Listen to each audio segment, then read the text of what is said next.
আসসালামু আলাইকুম। আমরা সূরা ফাতিহার সম্পর্কে কিছু বিষয় জানব। সেখানে আমরা প্রথম যে বিষয়টা উল্লেখ করব, সে সূরা ফাতিহা হচ্ছে আমাদের যে কোরআনের সর্বপ্রথম একটা পূর্ণাঙ্গ সূরা হিসেবে নাজিল হয়, সেটা হচ্ছে আপনার সূরা ফাতিহা। এর আগে আপনার অন্যান্য সূরা বিভিন্ন আয়াত নাজিল হয়েছে, কিন্তু পূর্ণ রূপে কোনো সূরা একবারে নাজিল হয়নি।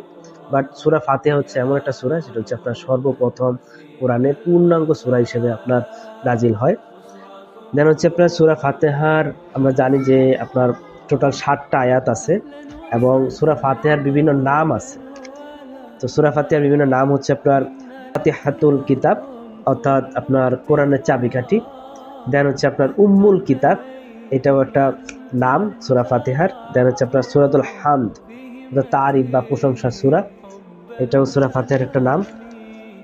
দেন হচ্ছে আপনার সূরাতুল সালাত, এটাও আপনার সূরা ফাতিহার একটা নাম। দেন হচ্ছে আপনার আস-সাবউল মাসানি, এটা একটা আপনার সূরা ফাতিহার একটা নাম। তো আমরা টোটাল 5টা নাম এখানে পেলাম। তো আস-সাবউল মাসানি এটার অর্থ হচ্ছে বার পাঠ করা হয় এমন 7টি সূরা, এমন 7টি আয়াত, এটাও একটা সূরার নাম। দেন হচ্ছে সূরাতুল সালাত, এটাও তো আমরা জানলাম, সেটা হচ্ছে আমরা সালাতের সূরা। তো এই হচ্ছে আপনার সূরা ফাতিহা সম্পর্কে কিছু তথ্য। এবং এই সূরাটা হচ্ছে আপনার মক্কায় নাজিল হয় এবং এটাকে মাক্কি সূরা বলা হয়। তো এই হচ্ছে আপনার আজকের সূরা ফাতিহার কিছু বৈশিষ্ট্য এবং নতুন যে বিষয়গুলো আমরা জানলাম, এবং অনেক কিছু আমরা মানে জেনে থাকতে পারি, তো আবার নতুন করে হয়তো আমরা জানলাম। তো এই হচ্ছে আজকের ভিডিও। তো সূরা ফাতিহার কিছু ফজিলত আছে, সেটা নিয়ে আমরা সামনে আলোচনা করব। তো সূরা ফাতিহার সবচেয়ে বড় ফজিলত হচ্ছে আপনার এই সূরা হচ্ছে আপনার শেফার কাজ করে।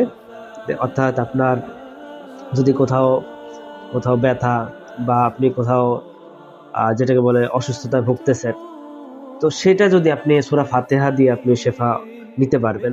অবশ্যই আপনার এখানে আল্লাহর প্রতি পূর্ণ বিশ্বাস নিয়ে হচ্ছে আপনার এই আমলটা করতে হবে। তো এই হচ্ছে আজকের ভিডিও। ইনশাআল্লাহ সূরা ফাতিহা নিয়ে আর নেক্সটে আরো আলোচনা করব। তো আজকে এতটুকু বলতে, আসসালামু আলাইকুম।